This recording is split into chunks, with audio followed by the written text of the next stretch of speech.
Hello po mga Lods! Welcome back sa my YouTube channel, Anmix Vlogs. So, nandito na naman po tayo sa another tutorial mga Lods. So, shoutout po sa ating mga mahal na mga senior citizen. Update lang po tayo, no? Actually, meron po talagang in-establish na batas na regarding po para sa ating mga senior citizen na need na magpa-register po nila sa NCSC. So, ang unang gagawin natin, napakadali lang naman po mag-register online. So, sa mga senior na hindi po kaya na mag-fill up ito through online, is patulong po tayo sa ating mga apo o sa mga anak or kasama natin sa bahay. So, ang unang gagawin lang po natin yung step by step, punta po tayo sa ating mga Chrome, sa ating Google Chrome na itatype po natin ang www.ncsc. Ito po. So, ayan po mga Lods. Ang unang gagawin natin is i-register tayo. Register ng. So, click lang po natin read more. So, i-agree lang po tayo. And mag-proceed po tayo. So, ito po yung online senior citizen data form. Ang unang gagawin po natin, yung number 1 is identify information. Ilagay po natin apelyido, pangalan, tip ng pangalan, at kung may extension po siya, tap lang po natin yan, and ilalagay po natin kung ano po ang extension name. Okay po. Sa pangalawa naman po ay yung address. Select mo po dyan yung region po. Example, NCR. Po. Tapos, ilagay po ang province. Yan, ito po. Let's say, 2nd district.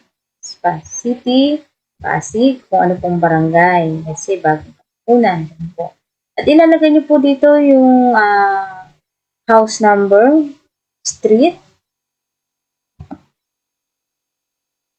araw ng kapanganakan, buwan, araw at taon.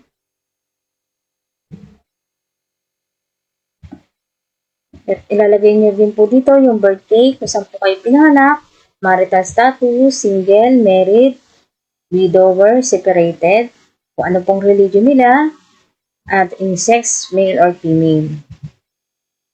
Ilalagay niyo rin po dito ang contact number, or either yung contact number po ninyo, or kamag-anak po ninyo, or anak po ninyo, maaari niyo pong ilagay.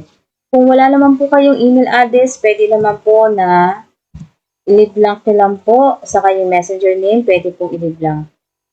Kasi ilalagay nyo po dito yung ethnic, linguistic origin. And then yung language spoken po natin, Tagalog or English. Kung meron naman po kayong OSCA ID number, pwede po ilagay nyo po dito. At kung wala naman, leave blank nyo na lang po. SSS number, PIN number, PhilHealth number, SC Association ID number, other government ID number, pwede nyo pong ilagay dyan. Employment or business, current pension, capability to travel, pwede pong yes or no.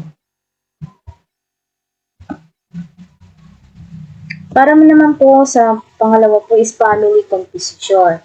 So, maaari nyo pong i-leave lang po ito kung widower na po kayo or balo na po. Pero kung meron pa po, indicate nyo po dito yung apelido, last name, first name, middle name po, kung may name extension, at pangalan po ng inyong ama, last name, first name, middle name, name extension, at ang pangalan naman po ng inyong mother, last name, first name, middle name. So, sa name of your children naman po, maaari nyo pong ilagay po dyan ang kanilang mga pangalan, trabaho. Optional naman po, pwede pong hindi kayo maglagay, edad. Kung nagtatrabaho po o hindi, yes or no po. Kung meron naman po kayong ibang other dependents, pwede po kayo magdagdag dito. So, sa pangatlo naman po, is dependency profile. Living condition, living alone, or living with, sino po yung kasama. Then, i-check nyo lang po dito. Tapos, yung living condition. Kung ano po yung condition po ninyo sa bahay ninyo. Ayan po. Ipipili lang po kayo dito para sa mga senior po. Ito po naman, yung pang-apat naman po, yung education or HR profile. highest educational attainment, i-select po kayo dito kung ano po yung tinapos po ninyo. Yung last naman, yung pangatlo naman, yung next naman po is specialization or technical skills. Ipili lang din po kayo dito. At yung ating shared skills, pwede nyo po i-indicate nyo po dito kung ano yung special skills po ninyo. At dito naman po yung involvement in community activities. Sa panglima naman po, yung economic profile. Source of income and assistance. Bili lang po kayo dito. And then, assets, real and immovable properties. Ito po, dito rin po, assets. Personal and movable properties naman po. Ito naman po yung monthly income po in Philippine peso. Optional naman po ito kung maglalagay po kayo or pwede nyo ilagay SNAN. Tapos problem least commonly encountered. Ito po yung mga reason. I-click ko na lang po, magsiselect po kayo. Pwede nyo naman po i-specify. Pang-anim naman po, ito po yung health profile, medical concern. Blood type, hindi po tayo sigurado, pwede po yung i-blank lang po siya. And then, yung dental concern naman po, needs dental care, or mag-specify po. Yung social emotional din po, ganun din po, pili lang po kayo dito para sa mga senior. Yung physical disability naman po, physical disability, kung meron po bang disabled sa inyong katawan, and then yung health problems, ailments, dito rin po, yung visual concern, sa mata, need ng eye care, select nyo po siya. And then, yung oral hearing condition din po, yung area of difficulty. Ito po. Dito naman po sa list of medicine for maintenance. So, ilagay po natin kung ano po yung iniinom para iniinom ng mga senior citizen sa parents natin. I-indicate nyo po dyan. Then, kung napa-check up na po kayo, may schedule lang for check-up, yes or no lang po natin. Tapos, ilalagay po natin kung monthly po ba siya, every 3 months, every 6 months, or annually. So, para naman po sa OSCA ID and photo attachment po natin, please take an image or picture of your OSCA ID or any government ID and attach it here.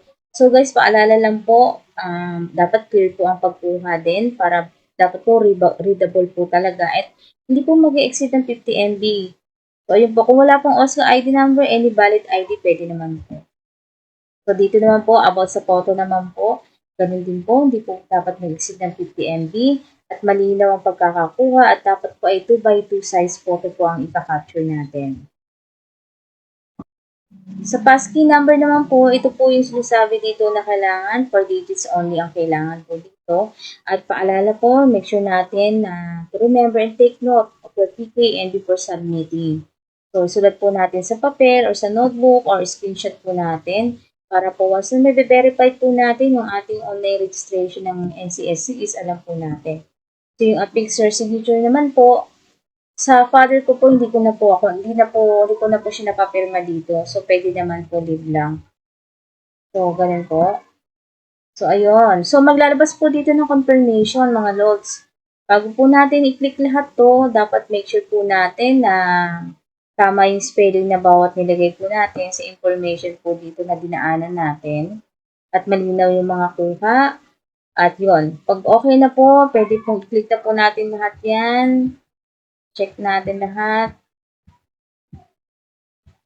And then, ipakita po dito kung sino po yung nag-assist. Sa father ko po, ako po yung nag-assist sa kanya.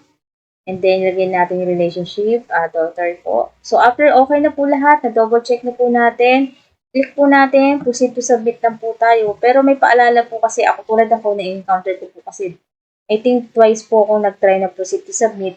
Click lang po natin proceed to submit hanggang sa mag-proceed po siya. Kasi possibility lang po yun, nagkaroon lang po na mahina yung signal natin. So, ganun lang po. So, double check po ninyo guys, paalala lang po. Double check po natin ang maigi. So, ayun po mga lord, sana nakatulong po sa inyo at I hope na makapag-register at makahabol pa po kayo. At least, magandang tulong po ito para sa mga senior citizen natin, katulad din ng father ko na 60 pataas. Para ang purpose po daw po kasi nito para kung sino po yung qualified na senior citizen, magkakaroon po ng free or free discount sa mga medical examination or magkakaroon ng mga discounts, mga diskwento. So, ayun po, i-grab na po natin opportunity para po to sa mga senior citizen natin, sa mga parents natin, para ma-enjoy naman nila yung golden years nila. So, I hope, sana naman po nakatulong po sa inyo. At sa mga hindi pa po nakakapag-subscribe, subscribe na po kayo.